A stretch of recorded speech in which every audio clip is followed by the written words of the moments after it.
We Do Biz. 3 minutes Un expert. Un conseil. Sur We Do Biz. Nous avons 3 minutes pour l'expertise d'Éric Bonnet. Bonjour. Bonjour. Éric Bonnet, vous êtes président d'Axone, société spécialisée dans la direction financière en temps partagé, également associé au cabinet Axone, expertise comptable. Aujourd'hui, nous allons nous intéresser au business plan. Alors, on le voit, on l'entend, entre le business plan, les prévisions à 3 ans et la réalité justement 3 ans après, les choses sont très souvent bien différentes. Alors, malgré tout, on peut faire un business plan réaliste, c'est l'objet de votre chronique. Voilà. Quand on dit réalisme, c'est vrai que c'est un terme, ça veut tout dire et rien dire.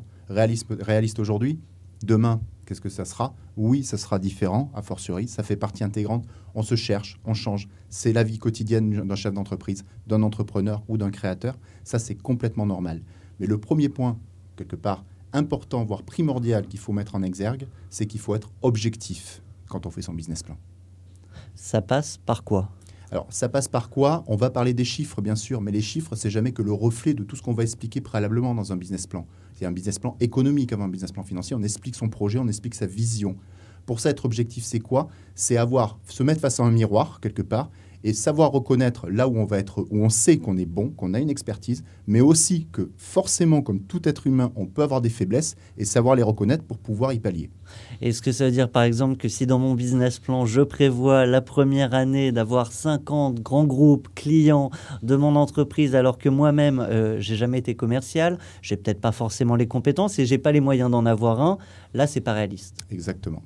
C'est exactement ça. On ne peut pas prétendre l'impossible en ayant sur son CV un manque de compétences dans le domaine vers lequel on veut tendre. Ça, ce n'est pas possible. L'objectivité, c'est le maître mot du premier point d'un business plan réaliste. Deuxième conseil. Deuxième conseil, je vais presque dire, c'est le business plan, c'est un travail de style, oui, mais c'est le premier, quelque part, outil de communication de votre entreprise. Pourquoi? Parce que c'est la première chose que vos partenaires, bien sûr, avant tout financiers, vont voir. Qui? Les banques, bien sûr, en premier lieu. On a toujours besoin de financement pour développer son activité. Demain, ça peut être une levée de fonds, ça peut être des investisseurs. Mais c'est aussi les gens qui vont travailler au quotidien à vos côtés dans l'entreprise. C'est qui? C'est vos fournisseurs, par exemple, qui peuvent vous demander des comptes et vous demander des informations. C'est là-dessus que le business plan réaliste revêt toute son utilité.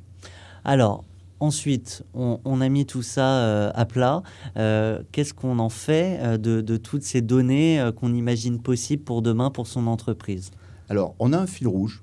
On a un business plan qu'on pense être réaliste, mais par-delà même, mon conseil, c'est d'arriver à bâtir, généralement, c'est pas d'en faire une usine à gaz, clairement, c'est de faire 3 scénarios différents.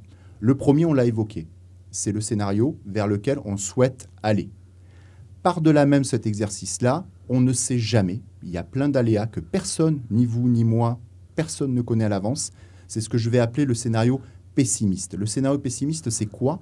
C'est de dire effectivement, si j'ai un retard au démarrage, si j'ai des aléas, il y a souvent, parce qu'il y a plein de choses qu'on ne voit pas, qu'on ne peut pas anticiper à l'avance, s'il y a ce retard-là, quel est quelque part finalement mon chiffre d'affaires minimum que je dois pouvoir générer sur mes premières années d'activité pour au minimum ne pas perdre d'argent.